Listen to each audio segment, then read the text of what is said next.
3. Assalamualaikum warahmatullahi wabarakatuh. Ya, halo sahabat sehat Puskesmas Pakutandang. Ya, jadi sekarang Puskesmas Pakutandang sudah memiliki channel YouTube baru. Nah, ceritanya kali ini kita punya acara namanya Si Emas Pakutandang. Si Emas itu singkatan dari Siaran Edukasi Puskesmas Pakutandang. Nah, sebelum kita mulai, nanti kira-kira isi dari Si Emas ini bakalan tayang di YouTube.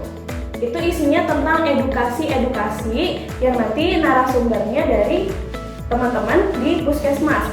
Nanti kita akan datengin dokter, petugas counseling, nutrisionis, atau surveillance dan lain-lain. Nanti kita akan banyak pembahasan tentang edukasi kesehatan di dalam acara Si Emas Puskesmas Pakutandang.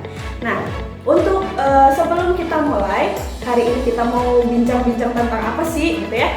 Jadi kita punya jargon ya, punya jargon, tapi kayaknya kita masih canggung deh. Ya, jargonnya itu, udah siap belum? Sip, ayo. Jadi jargonnya, kalau nanti aku bilang Si Emas Pakutandang, Siaran Edukasi Puskesmas Pakutandang gitu ya. Udah siap ya? Oke. Jadi jargonnya 1, 2, 3. Si Emas Pakutandang, Siaran Edukasi Puskesmas Pakutandang. Simak dengan santai, lakukan. Oke? Dia kurang mantap deh. Kayaknya sekali lagi deh. Oke, udah siap? Lebih mantap lagi biar karena ini baru pertama kali ya. Jadi harap dimaklumi aja. Jadi gini jargonnya, Si Emas Pakutandang, Siaran Edukasi Puskesmas Pakutandang. Simak dengan santai, lakukan. Oke, mantap ini. Udah bener ya? Ya, ini udah kayak YouTuber gitu sih. Emang kita sekarang lagi jadi YouTuber ya. Sebelum masuk ke ini ya, pembahasan, mungkin perkenalan dulu. Di sini insya Allah saya yang akan jadi narasumber lagi. Jadi moderator di setiap acara Si Emas Pakutandang. Nah, perkenalkan dulu, saya namanya Liasda Amali Sahar, tapi biasanya kalau di sini dipanggilnya Iyas. Saya petugas promosi kesehatan. Nah, di sebelah saya sudah ada cewek cantik berkacamata ya kita. Ya, di samping saya nanti akan jadi narasumber pada pembahasan kita hari ini. Nah, sok atuh Ya, perkenalkan. Oke, perkenalkan nama saya Gita Megalia. Di sini saya bertugas sebagai petugas surveillance epidemiologi. Oke. Ya, surveillance itu apa sih? Surveillance mungkin nanti ada yang bertanya-tanya petugas surveillance apa ya? Jadi kalau yang belum tahu, banyak sih yang belum tahu tentang surveillance itu sebenarnya suatu program ya. Program itu pencatatan tentang penyakit-penyakit yang basicnya menular dan tidak menular. Contohnya sekarang lagi hits nih COVID. Nah, ini lagi hits ya. Jadi si ibu apa teteh? Jadi masih muda. Jadi Teh Gita ini sekarang lagi sibuk-sibuknya nih. Dikit-dikit kalau ada ODP, ada PDP atau ada mau swab massal, rapid test massal, apapun gitu tentang COVID, sekarang dia yang lagi dikejar-kejar. Jadi dia yang tahu banyak ya tentang COVID. Nah, kali ini kita pembahasannya nggak jauh melenceng dari COVID, masih ada bau-bau COVID-nya ya. Masih ada bau COVID-nya. Jadi mau ngebahas apa nih hari ini? Apa ya? Yang lagi ngehits Lagi ngehits. Jadi sebenarnya kita tuh masih di masa pandemi nggak sih? Apa udah selesai COVID ini? Kalau untuk sekarang tuh kita lagi masa AKB ya. Udah pada tahu belum kalau AKB itu adaptasi kebiasaan baru. Jadi AKB sama new normal sama nggak sih? kalau new normal sama AKB itu jadi new normal terus baru ke AKB kayak gitu. Jadi kayak lebih ke istilahnya aja kali ya. Jadi kalau Kabupaten Bandung banyak makainya AKB, adaptasi kebiasaan baru. Iya, kalau new normal itu kan nasional kita nyebutnya new normal. Tapi kalau untuk daerah Jawa Barat khususnya Kabupaten Bandung kita nyebutnya adaptasi kebiasaan baru. Ya. Gitu. Soalnya banyak yang salah nerima ya soal ini apa yang new normal. New normal dikiranya teh udah balik ke normal, padahal enggak. Udah ya. New normal berarti apa? Kalau new normal itu kita kebiasaannya sesuai dengan protokol kesehatan. Nah, jadi intinya kita punya kebiasaan baru nih yang harus kita lakuin. Untuk saat ini yang kita bahas bukan tentang new normal sama AKB-nya sebenarnya. Nah, saat ini yang kita bahas itu tentang mungkin ada di antara sahabat sehat semuanya yang galau nih. Kira-kira sekarang kan masih COVID ya, angkanya masih tinggi, masih 1000-an ya per hari yang positif teh di Indonesia. Nah, pasti ada yang galau, ini kan udah boleh buat ngelakuin buat bikin acara kayak hajatan gitu udah boleh belum sih gitu kan. Kemarin pas waktu masa PSBB benar-benar dilarang ya buat bikin acara pertemuan atau hajatan yang mengundang banyak orang. Nah, sekarang apakah sudah boleh? Nah, kalau udah boleh apa aja yang harus kita penuhi? Nah, di sini si Teteh Surveillance dia akan jelasin nih kira-kira udah boleh apa belum, apa aja yang mau disiapin, yang harus disiapin untuk melakukan ya untuk misalnya ada yang mau bikin acara pernikahan atau syukuran khitanan dan lain-lain. Nah, start aja langsung buat pertanyaan pertama. Pertanyaan pertama. Jadi intinya udah boleh atau belum sih Teh? Sebenarnya udah boleh sih, sekarang kan udah ada aturannya ya, udah ada Pergubnya nomor 43 tahun 2020 itu tentang penyelenggaraan PSBB secara proporsional sebagai AKB untuk pencegahan dan pengendalian COVID-19 di Kabupaten Bandung. Jadi intinya udah boleh tapi harus sesuai protokol. Nah, di sini sudah ada peraturannya tadi, katanya ada Pergubnya ya, udah disebutin sama Teh kita tadi. Berarti intinya sudah boleh tapi harus mematuhi protokol kesehatan. Nah, mestinya kalau seperti ini harusnya ada peraturan dong. Kita harus ngurus apa sih gitu, ada nggak? Ada. Langsung ya udah aku langsung bikin acara aja, nggak usah lapor atau apa gitu. Apa gimana? Jadi kalian yang mau ngurusin acara resepsi pernikahan atau syukuran khitanan, kalau itu pertama kalian datang ke RT RW buat menunjukin izin, lalu ke desa. Nanti dari desa baru kalian datang ke puskesmas. Nanti kita dari tim puskesmas akan mengecek dan melaksanakan BAP untuk memberikan pertimbangan kepada pihak kepolisian apakah pelaksanaan acara itu diizinkan atau enggak. Nah, kalau misalnya kita udah beres nih pengecekan sama pelaksanaan BAP, nanti kalian tinggal datang ke kepolisian terdekat ya, atau kapolsek terdekat. Nanti kalau sudah diberi izin keramaian, nanti acara itu udah boleh dilaksanakan. Jadi surat rekomendasinya nanti dari kepolisian. Iya, surat izinnya ya. Jadi tadi surat izin ya, bukan rekomendasi lagi. Jadi tadi ke RT RW dulu. Nah, di RT RW apa aja sih yang harus dibawa? Biasanya sih bawa kakak sama KTP itu harus ya. Kakak KTP. Juga harus udah bisa jelasin mau acaranya apa. Jelasin tujuannya apa. Kira-kira mau nikahan mau apa gitu ya, undangannya berapa gitu ya. Gitu. Nanti dari RT RW berarti ke desa. Itu ada surat pengantar. Nah, biasanya kalau RT RW ada sih, RT RW langsung kan ke desa ya. Masih satu rumpun.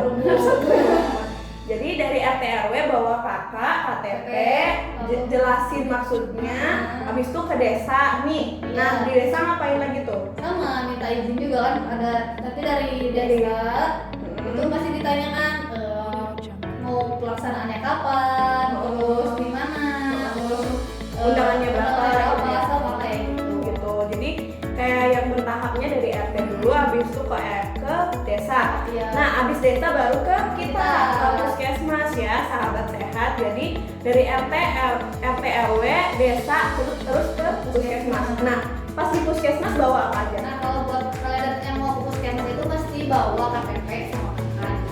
Terus bawa materai 6.000. Buat apa tuh? Nah, materai 6.000 itu nanti kalian isi surat pernyataan bahwa kalian itu akan mematuhi semua protokol kesehatan saat acara pernikahan atau syukuran khitanan dilaksanakan sesuai protokol kesehatan. Jadi ada perjanjiannya ya, ada yang mengikatnya gitu ya. Jadi gunanya materai 6.000 itu tadi itu sebagai bukti untuk mengikat kesatuan sanggupan dari yang si Punya hajat. punya hajat untuk melakukan sesuai protokol kesehatan gitu.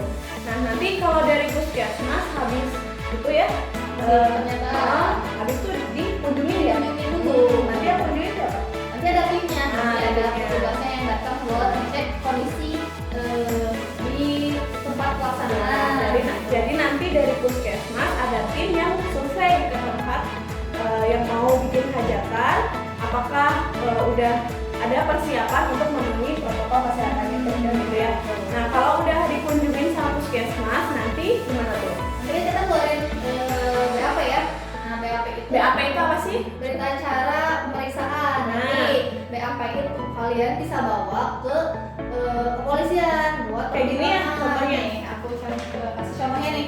Itu mau kelihatan ya. Kelihatan. Nanti deh kalian bisa lihat ya di Bisa lah nanti di upload di IG ya contohnya. Oke. Ya, ini ada contohnya di sini. Nanti di sini tuh ada nama petugas yang Mensurvei. mensurvei atau memeriksa. Nanti di sini kita ada checklist kayak gitu ya, checklist dari mulai Persiapan. persiapannya tuh ada nggak persyaratan. Nanti buat persiapannya kita jelasin setelah ini. Gitu. Sip. Ya, gitu ya. Jadi kalau nanti ini ternyata di checklist udah siap semua, berarti udah sesuai protokol, persiapannya sudah.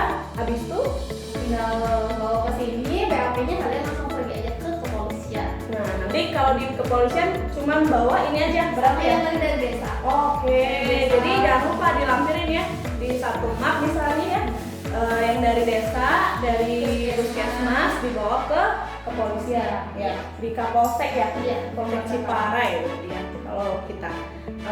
Abis itu berarti udah dapat surat izin. Boleh. Pelaksanaan. Oke, itu kan gampang berarti. Nah, tadi kan udah selesai bahas ya alurnya udah dijelasin sama Teh Gita. Sekarang kita simak buat apa aja yang perlu disiapin sebelum kita bikin acara tadi. Nah, apa aja sih yang kita siapin Teh? Persiapannya itu satu alat suhu tubuh ya, buat ngecek suhu tubuh. Ya. Alat ngecek suhu tubuhnya juga masih yang infrared atau yang non kontak. Jadi jangan sampai ada kontak dengan pengunjung ataupun apa namanya kamu lah ya kayak gitu. Nah, berarti nggak boleh nih pakai yang buat diketek misalnya. Jangan dong. Nggak boleh ya? Jangan boleh. Sekarang mah yang model yang bukan yang di ini ya Tembak ya. di tembak. Terus kira-kira itu yang ngecek suhunya siapa? Buat ngecek suhu boleh siapa aja yang penting dia bisa ngecek suhu tubuh kayak gitu. Jadi nggak harus dari kita kan, nggak harus dari petugas puskesmas. Nah. Soalnya kemarin ada yang nanyain yang ngecek suhu dari petugas bisa nggak? Jadi nggak perlu dari Harus. petugas puskesmas. Jadi bisa dari keluarga, bisa tetangga ya. Boleh dari RT RW ataupun siapa aja juga boleh asal bisa Asalkan Nah, tahu ya. Kalau suhunya gimana tuh? Nah, Yang kalau- gimana kriterianya? Untuk suhu tubuhnya itu yang boleh masuk yang di bawah 37,5 ya. Kalau yang di atas 37,5 derajat Celcius itu lebih disarankan untuk beristirahat di rumah kayak gitu. Karena COVID-19 itu gejala yang paling utama ya cenderung ke suhu tubuh ya, Iya. dominasinya ya. Gitu. Jadi antisipasinya kenapa kita ngecek suhu gara-gara gitu ya. Terus apa lagi? Kalau misalkan ada nih yang tamu yang suhunya 37,5 itu kita ceknya harus 2 kali. Jadi Oh, iya. dia istirahat dulu barangkali. Kalau di atas 37,5 ya. Barangkali Jadi kan dia kepanasan ya. di oh jalan. ya, jadi kalau ada di atas 37,5 jangan langsung disuruh pulang, tapi suruh Duduk dulu, istirahat dulu. Iya, 5 menit. Kalau misalkan pengecekannya 2 kali dia masih 37,5 Iya. di atas itu baru disarankan untuk pulang. Jadi nggak usah ini ya. Nggak usah masuk. Oke, yang pertama udah nih. Berarti yang pertama siapin termogan atau termometer yang Ya. tembak ya buat cek suhu. Itu pertama. Yang kedua, Yang kedua itu tempat cuci tangan ataupun hand sanitizer ya. oke, cuci tangan sama hand sanitizer. Berarti itu diletakinnya di mana aja sih? Buat penempatan yang pertama itu tempat cuci tangan yang bagusnya itu di sebelum kita masuk. Nah, kan biasanya sebelum kita cek suhu tubuh kita disuruh cuci tangan dulu. Ya. Nah, setelah itu sediakan hand sanitizer di meja tamu.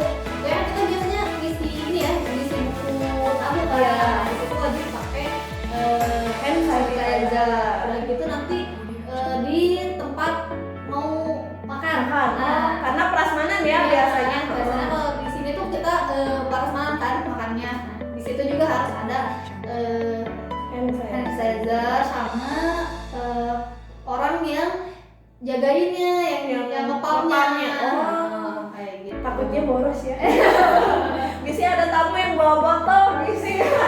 Refill ya. Enggak ya, sekarang mah udah nggak langka lagi ya.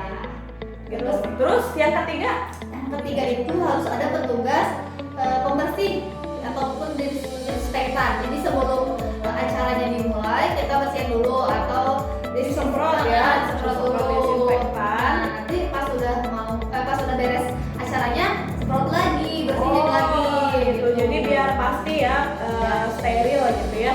Nah, untuk petugas penyemprotan nih, lagi-lagi kan kemarin ada yang nanya dari puskesmas atau dari mana? Minta tolong puskesmas atau minta tolong siapa? Gitu Oh, ya? dari RT RW setempat juga. Apa kan sebenarnya pembuatan disinfektan tuh mudah gitu Iya. ya. Nanti ada cara-caranya, udah di-share di Iya, udah. IG ya, di IG kita. Terus udah kemarin kan udah ini ya, pas awal-awal pandemi COVID kan udah pada nyemprot ya, Pak RW-nya pasti udah pasti udah tahu, udah bisa. Ya, jadi kebanyakan kemarin minta tolongnya ke Pak RW, jadi udah paham.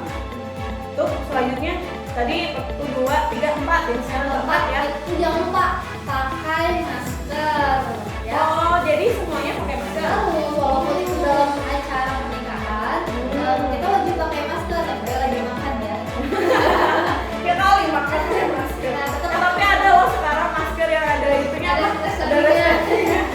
Ini masker tetap digunakan walaupun dalam keadaan barang-barang gitu, Ya. masker kecuali lagi makan gitu. Lagi salaman juga tetap harus lagi ya tetap ini ya tetap Soalnya gini aja.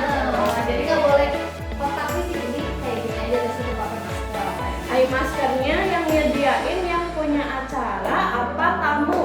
Harusnya kamu tuh bawa sendiri. Oh iya, Wajib. di undangan ya jangan lupa ya. Iya, Kan di PP. undangannya itu ada keterangan kalau tamu wajib menggunakan masker gitu ya. Jadi itu nanti bakalan dicek nih sama petugas kita kalau pas survei di undangannya apakah udah ada tertera Cantumkan. gitu. Jadi ini berkelanjutan ya sama tadi harus pakai masker. Oke. Berarti si yang punya acara nyediain masker buat itu nggak? Buat kamu tetap Iya. harus nyediain, kan kita nggak tahu ya, kadang ada orang yang alasannya lupa lah atau gimana pun ketinggalan, jadi tetap harus menyediakan masker untuk jaga-jaga kayak Oke, gitu. berarti Maskernya nggak usah masker medis. Oh ya, masker kain juga. mahal. Susah Masih juga mahal. kan.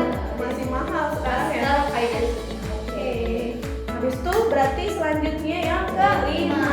Yang kelima itu kalian harus memasak himbauan penerapan protokol kesehatan.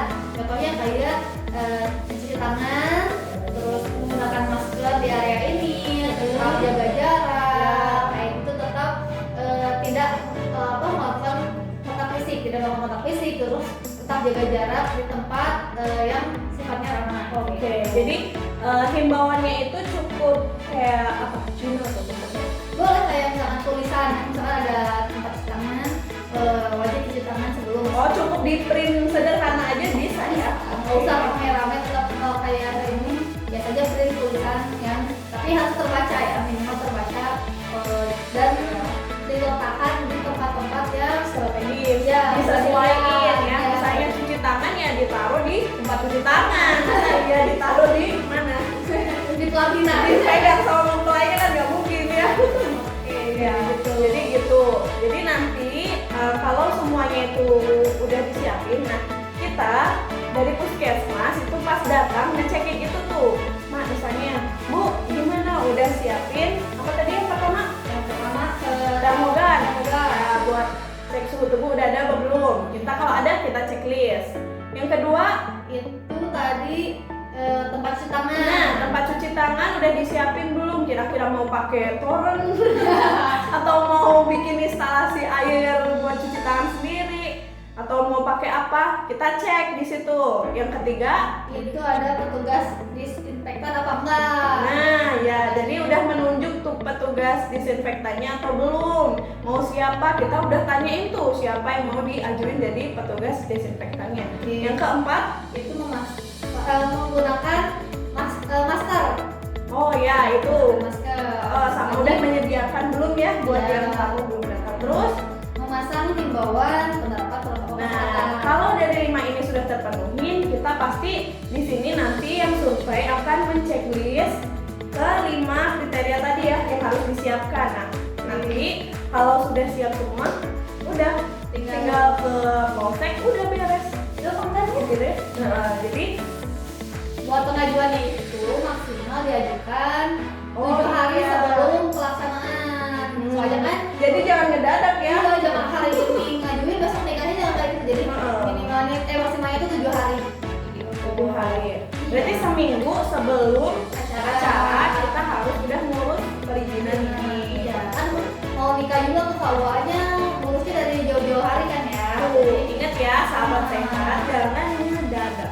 Segala sesuatunya harus dipersiapkan. Kayak gitu. Ini nih, pertanyaan terakhir mungkin ya, terakhir nih.